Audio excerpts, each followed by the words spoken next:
Olá, seja bem-vindo ao nosso canal oficial do YouTube. Eu sou o pastor Márcio Rocha, pastor da Comunidade Evangélica da Zona Norte, e temos o prazer e a alegria de receber você. Eu espero que a palavra que você vai ouvir agora venha de impacto ao seu coração, trazendo paz, alegria e muito mais do que isso, conhecimento da Bíblia Sagrada, a palavra de Deus. Deus te abençoe, divirta-se.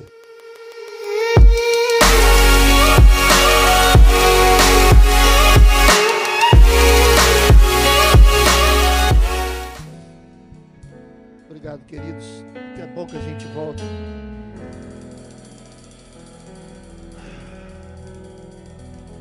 Abra sua Bíblia, por favor, meu irmão, no Salmo de número 107. Salmos de número 107. Que momento tão especial.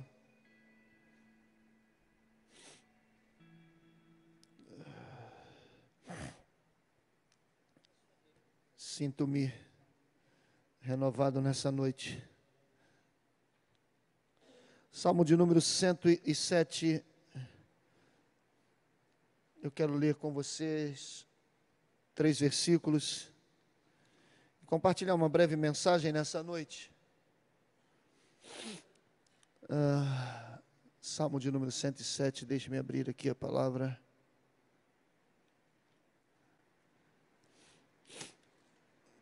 Eu não sei se dá para você perceber, mas houve algo diferente nesse altar nessa noite. Diz assim, versos 25, 26 e 27 do Salmo de número 107. Pois ele manda e se levanta o vento tempestuoso que aumenta as suas ondas. Sobem aos céus, descem aos abismos, e a sua alma se derrete em angústias.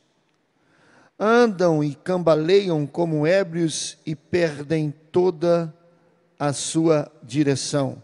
Em algumas traduções diz, e perdem todo o seu tino. Eu vou repetir, Salmo 107, versos 25, 26 e 27. Pois ele manda e se levanta o vento tempestuoso que aumenta as suas ondas, eleva as suas ondas.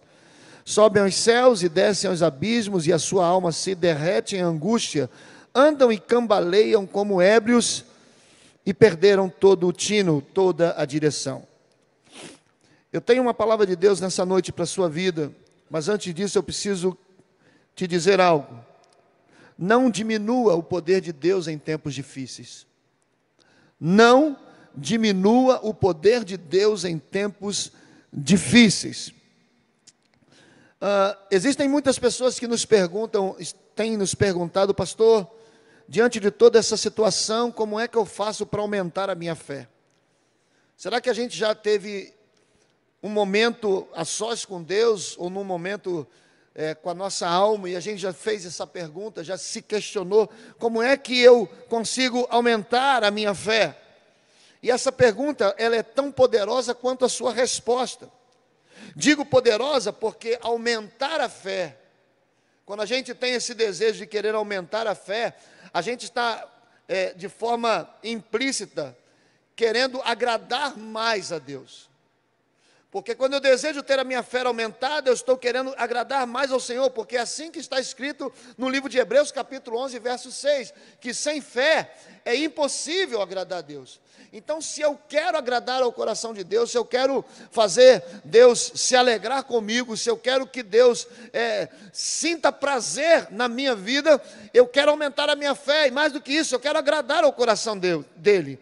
O texto diz assim, sem fé é impossível agradar a Deus, porquanto é necessário, risca essa palavra na sua Bíblia, é necessário que aquele que se aproxima de Deus, creia que Ele existe, e que se torna galardoador daqueles que o buscam. Veja que coisa tremenda, o que a palavra nos ensina, dessa atitude de querermos nos aproximar de Deus. O texto está dizendo que é necessário.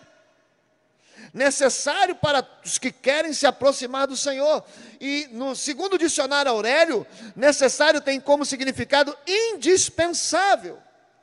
Então, meu irmão querido, minha irmã que está nos assistindo dentro da sua casa, é indispensável para que os nossos problemas diminuam, ou até mesmo desapareçam, que nós nos aproximemos de Deus.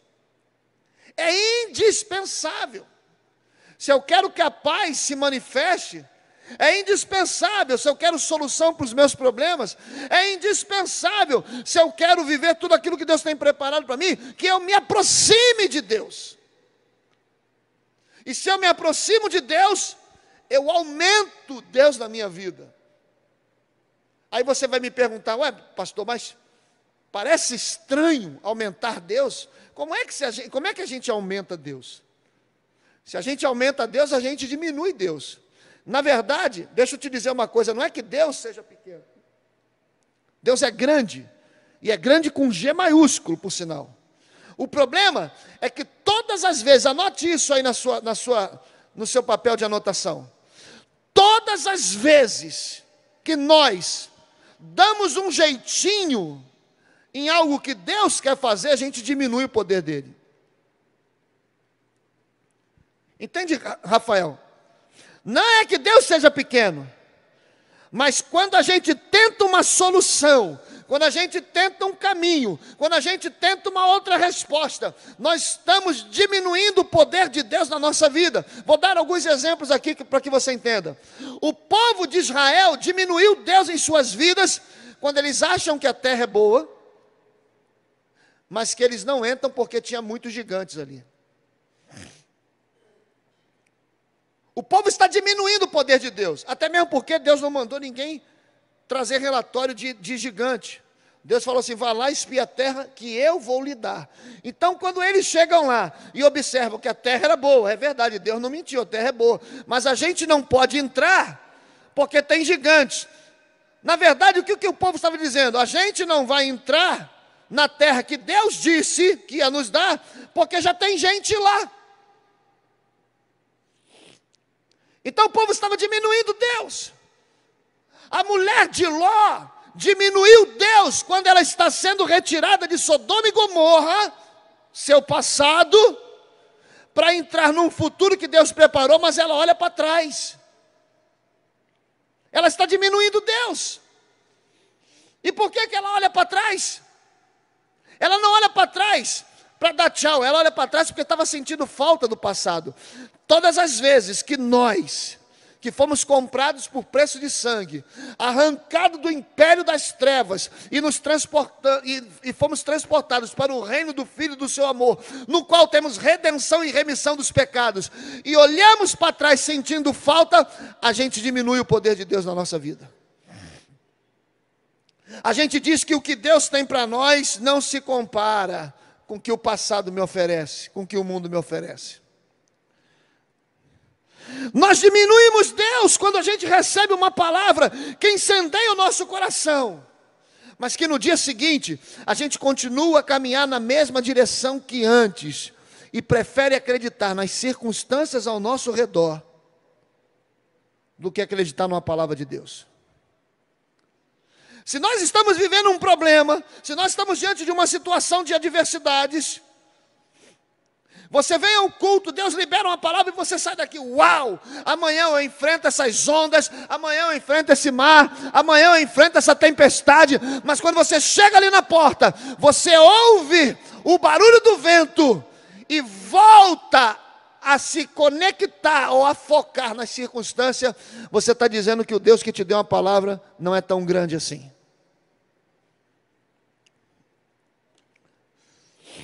A gente diminui Deus na nossa vida quando a gente deixa de acreditar que Ele pode mudar a nossa história. Meu irmão, deixa eu lhe dizer uma coisa.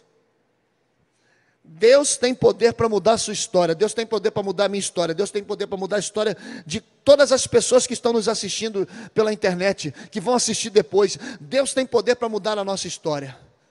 Deus tem poder para mudar a nossa vida. Deus tem poder para mudar o nosso rumo. Mas quando a gente deixa de acreditar nessa palavra, a gente diz que Deus não é tão grande assim, e nem tão forte e poderoso assim. A gente diminui Deus. Você está com alguém aí, você tá assistindo na internet aí? Escreve aí assim: eu vou aumentar Deus na minha vida. Pode escrever, pode escrever aí. Escreve aí, manda nos comentários assim: eu quero aumentar Deus na minha vida. Eu vou te contar uma história aqui, talvez eu já tenha contado essa história algumas vezes, que eu chorei, tá, irmão? Eu tô fungando porque eu chorei. Eu vou contar uma história para você. Quando nós compramos a nossa casa lá em Nova Iguaçu, a gente logo de cara teve um problema. A casa não tinha cisterna e só tinham 2 caixas d'água lá. E frequentemente faltava água ali. Frequentemente a gente ficava 2, 3, 4 dias sem água. Então tinha que economizar aquelas coisas todas. E aí eu olhei daqui, olhei dali, tentei construir uma cisterna, mas não havia nenhuma possibilidade de abrir um buraco em nenhum espaço da casa. Então, para que eu aumentasse a reserva de água, nós encontramos um espaço para colocar mais 3 caixas d'água. Então, ao invés de 2 caixas d'água, a gente teve 5 caixas d'água.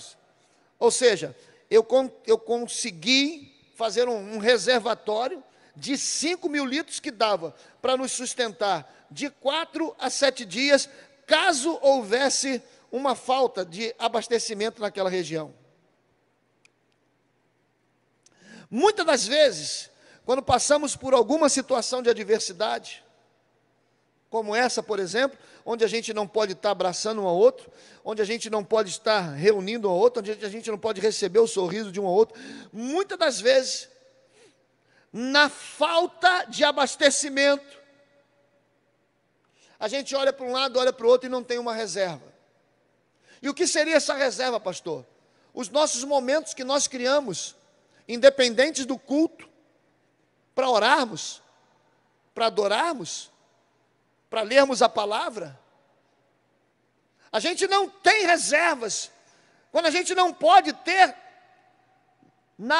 no normal o abastecimento da nossa vida espiritual. Será que nós já passamos por isso algumas vezes? E aí a gente pergunta: será que cavar uma cisterna não seria o suficiente? Vamos ao texto que nós lemos. O texto que nós lemos no versículo 107 diz que as lutas e as dificuldades eram tipo assim: lutas incansáveis, lutas que não dão trevas. Olha o que diz o texto: ele manda, se levanta o vento que aumenta as ondas, sobe aos céus e desce aos abismos, a alma se derrete de angústia, andam e cambaleiam como ébrios que perdem toda a sua direção. Será que você já passou por isso alguma vez na sua vida, meu irmão? Não para de chover pedra na sua cabeça. Você põe a mão e não anda nada. Os processos presos, a cena do cotidiano é a mesma. Olha para um lado, olha para cima, parece que aquela nuvem do uruca está sobre a tua cabeça. Já passou por isso alguma vez? As lutas constantes, elas são tão perigosas, que além de minarem as nossas forças, elas acabam tirando de nós discernimento, sabedoria e prudência.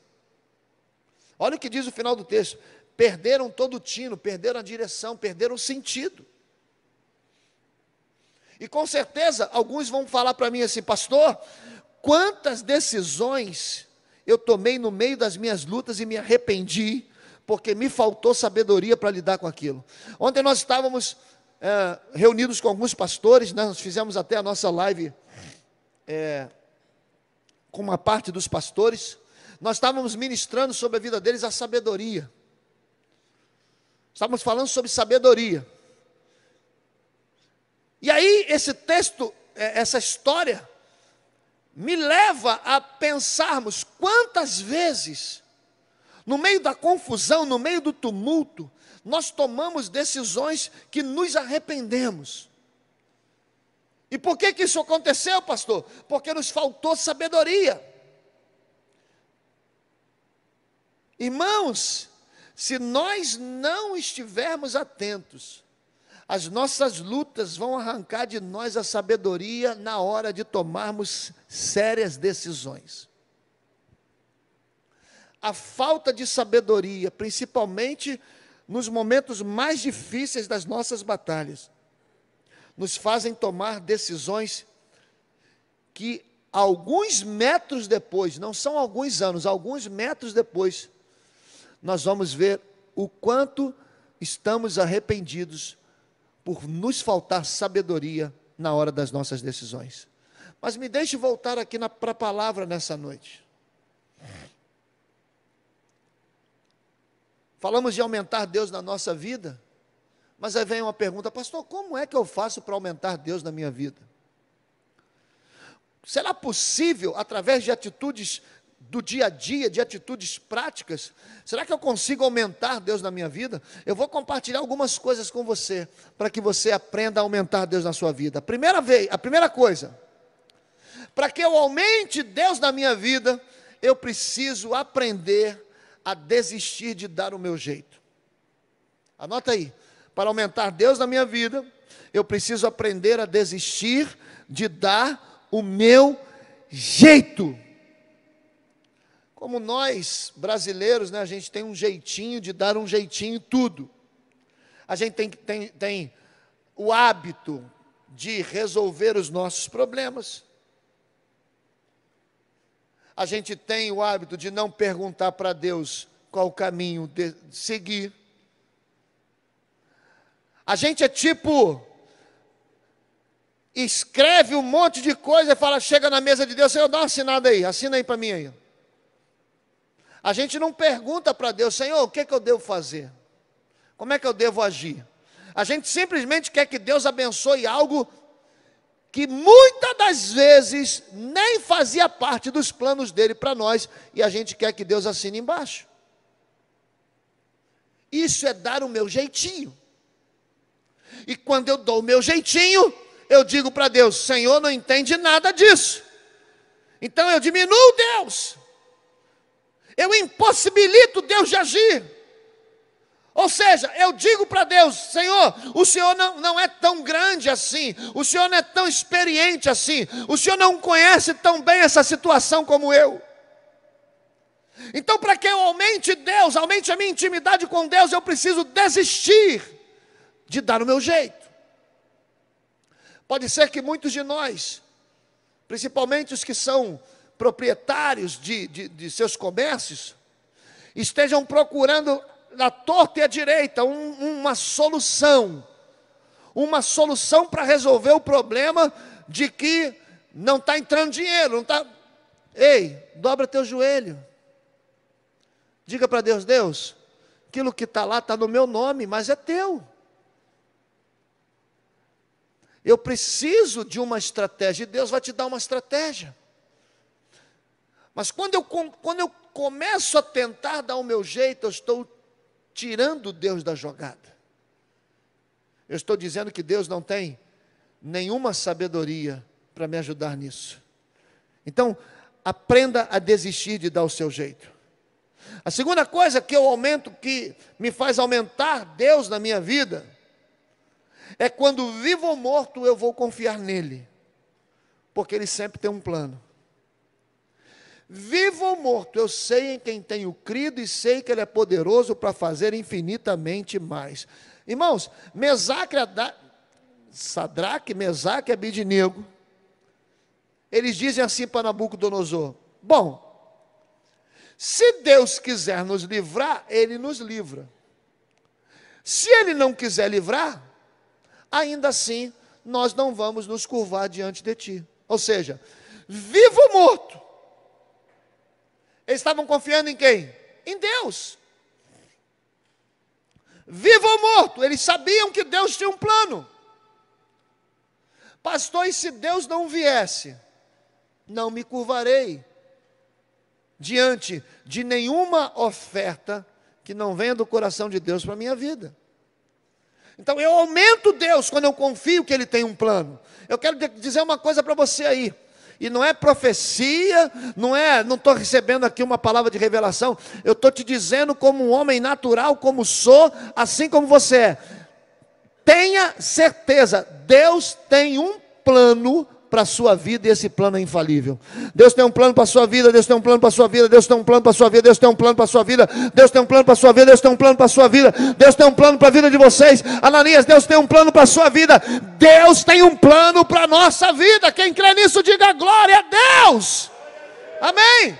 Eu aumento Deus na minha vida quando eu não entro em pânico, mas digo: o Senhor me livrará. Não entre em pânico. Quando nós entramos em pânico, a gente pode seguir em direção da murmuração e do desespero. Foi o que aconteceu com o povo de Israel. Entraram em pânico e começaram a murmurar.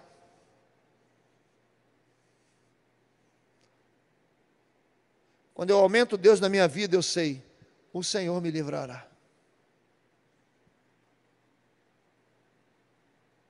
Quarta coisa, Gesiel, por favor, quarta coisa.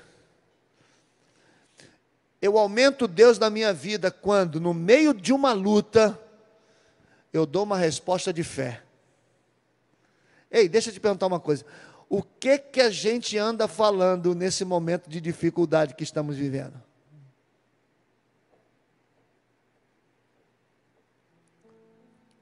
A gente percebe que Deus é grandão na nossa vida? A gente percebe que a gente está ligado com o chefe? Que a gente está colado com o Senhor? Quando no meio da minha batalha, eu dou uma resposta de fé. E aí, como vai ser? Não. O que sai da tua boca? O que sai da tua boca demonstra a quem você pertence e aonde está alicerçada a sua fé. Eu falei sobre Josafá outro dia desse aí. Eu estou pregando tanto. Ó, irmãos, deixa eu só te avisar. Quando a igreja voltar, estarei de férias de pregação, ok? Eu estou pregando todo dia. Todo dia tem que ter uma comidinha fresquinha para você. Então, outro dia desse eu falei sobre Josafá. Josafá está numa luta, está numa batalha. Ele reúne o povo e começa a liberar palavras de incentivo. O Senhor, o nosso Deus, livrou os nossos pais, livrou o nosso povo, é Senhor dos céus e da terra. Ele não ignora o momento que ele está vivendo, ele não passa pano quente sobre o momento que ele está vivendo, ele começa a exaltar, reúne o povo e começa a dizer: o Senhor é poderoso, Deus de Israel, vencedor das batalhas, ganhou todas as batalhas. Aí chega no momento e diz assim: Senhor, eu estou com medo. Os caras são muita gente que está vindo aí. Eles estão vindo com sangue no olho. Mas tem um detalhe: os meus olhos estão em Ti. Os meus olhos estão no Senhor. Eu não sei o que fazer, mas os meus olhos estão em Ti. Eu aumento Deus na minha vida quando no momento da minha luta eu dou uma resposta de fé. Irmãos, isso vai passar. Pastor, se demorar 6 meses para recuperar, vai passar, tudo passa. A minha resposta é: Deus tem o controle. Deus não perdeu o controle. Deus está no controle de tudo. Eu creio que Deus está no controle de tudo. Creio. Não estou preocupado. Esse cara é cego por quê? Por seus pais pecaram, nasceu assim. Tem gente que está preocupado. Eu não estou preocupado. Eu sei o seguinte: o meu testemunho para os meus netos, quando eu estiver sentado com os meus netos, vovô, conta uma história. Eu vou contar para eles. Houve um ano, no ano em que o vovô levou a igreja a se alinhar com Deus. No ano em que o vovô recebeu uma palavra de Deus: olha, leva a igreja a se alinhar. Aquele ano, meus filhos, foi um ano de muita dificuldade. Ficou todo mundo em casa. Ficou eu, a vovó, sua mãe, no caso a Júlia, o seu tio ficou na casa dele, no caso o Pedro. E aí a gente tinha que andar de máscara, parecia que era carnaval. Se toca uma bandinha, a gente, ó, de tanta máscara que a gente vê na rua. Mas em todo o tempo o vovô dizia para a igreja: isso vai passar porque Deus está no controle. Sabe o que aconteceu? Passou e Deus restaurou a nossa sorte. E nós ficamos como aqueles que sonham. A nossa boca se encheu de riso, os nossos lábios se encheram de louvores. Meu irmão, você tem que ter uma palavra de fé para você contar para os filhos dos seus filhos, quando tudo isso acabar, porque vai acabar. Eu aumento Deus na minha vida quando eu tenho uma resposta de fé. Eu aumento Deus na minha vida quando eu mudo o foco.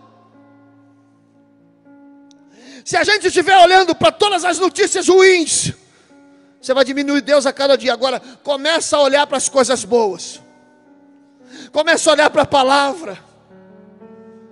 Quando eu mudo o foco, quando eu tiro os meus olhos dos problemas, porque os meus problemas não vão me trazer a solução, os teus problemas não trarão a solução que você precisa. Davi não olhava para Golias, cara. O Golias era um problema? Claro que era. Mas Davi não olhava para Golias.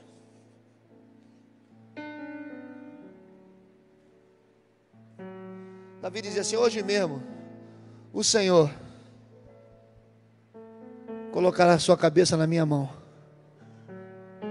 Ei, olhar para o teu problema não vai trazer a resposta que você precisa.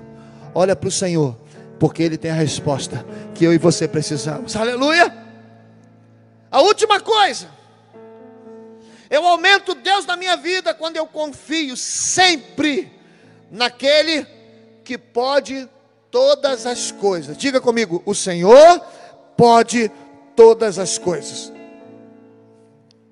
Jeremias capítulo 17, do verso 5 ao verso 8, eu vou ler e vou tentar explicar para você da forma correta o que significa esse texto. Jeremias 17, 5, 8 diz assim: diz o Senhor: maldito é o homem que confia no homem e faz da carne o seu braço e aparta o seu coração do Senhor. Porque será como tamargueira no deserto e não verá quando vem o bem, antes morará nos lugares secos do deserto, na terra salgada e inabitável. Mas bendito é o homem que confia no Senhor e cuja confiança é o Senhor, porque será como árvore plantada junto às águas, que estende suas raízes para o ribeiro, e não receia quando vem o calor, mas a sua folha fica verde, e no ano da sequidão não se afadiga, e nem deixa de dar o seu fruto. Eu aumento Deus na minha vida quando eu confio nele em todo o tempo, e que Ele pode todas as coisas. Esse texto, de uma forma errada, uma forma interpretativa errada, diz que eu não posso confiar no Rafael. Não é isso. E aí a gente tem no mundo da igreja, no meio da igreja, um monte de gente que não quer se relacionar com ninguém, porque está escrito que maldito é homem que confia no homem. Não, não é isso. O texto está dizendo que maldito é aquele que espera do homem aquilo que Deus pode fazer por ele. Essa é a interpretação certa do texto. Ah, não, estou decepcionado porque o pastor não resolveu o meu problema. Não. Não, o texto não diz isso. O texto diz que todas as vezes que eu preciso de algo, que Deus é quem tem que fazer, e eu deposito no homem a minha confiança, a Bíblia diz que eu não sou bendito. Porque seria uma loucura, né? uma manifestação na mente. Como é que Deus diz para eu não confiar no homem, se Ele diz que é no meu relacionamento com meu irmão que Ele derrama a sua bênção? Comunhão é diferente de relacionamento superficial. Comunhão é comunhão, de união, de estarmos juntos. Então Deus diz que eu tenho comunhão com meus irmãos, Ele ali ordena a bênção. Mas em Jeremias diz que maldito é o que confia no outro. Não. Então o texto não é isso que diz. O texto diz que todo aquele que espera do homem aquilo que Deus tem que fazer por ele, ele é maldito. Então eu aumento Deus quando eu sei que Ele está agindo em meu favor, e eu não preciso saber de nada. Eu não preciso ver o vento soprando, eu não preciso ver a água brotando, eu não preciso ver a resposta chegando para que eu saiba que Ele está trabalhando. Deus não trabalha com provas, Deus trabalha com fé, e fé é a certeza das coisas que não se vê, mas que se espera. Deus não trabalha tendo que provar, Ele não precisa provar para ninguém que Ele é Deus. A minha fé precisa provar que Ele é Deus, não Ele dando respostas e sinais. Os sinais vão acompanhar os que creem, não os que pedem sinais, mas os que creem. E eu creio, e a fé é a certeza das coisas que não se veem. Então eu estou caminhando, sei que isso vai mudar, sei que Deus está preparando um bom futuro, eu sei que Deus está fazendo algo, e já já isso vai mudar. Já já essa situação da minha vida vai mudar. Anota essa frase aí: quando eu sei em quem confio, eu ando segundo o que minha confiança me garante. Quando eu sei em quem confio, eu ando segundo o que a minha confiança me garante. Eu vou terminar, os músicos podem subir. Eu vou terminar lendo o finalzinho do Salmo 107. Nós lemos 25, 26 e 27, não foi? Agora olha o que diz o 28, o 29, o 35, o 37. 28. Vamos ler tudo, ó. Pois ele manda, se levanta o vento tempestuoso que eleva as suas ondas, sobe os céus, desce aos abismos, e a sua alma se derrete de angústia. Andam e cambaleia como ébres e perderam todo o tino. 28. Então clamam ao Senhor na sua angústia, e Ele os livra das suas dificuldades.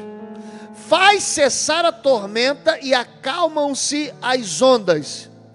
Então se alegram porque se aquietaram, e assim os leva ao seu porto seguro. Verso 35. Converte o deserto em lagoa e a terra seca em fontes.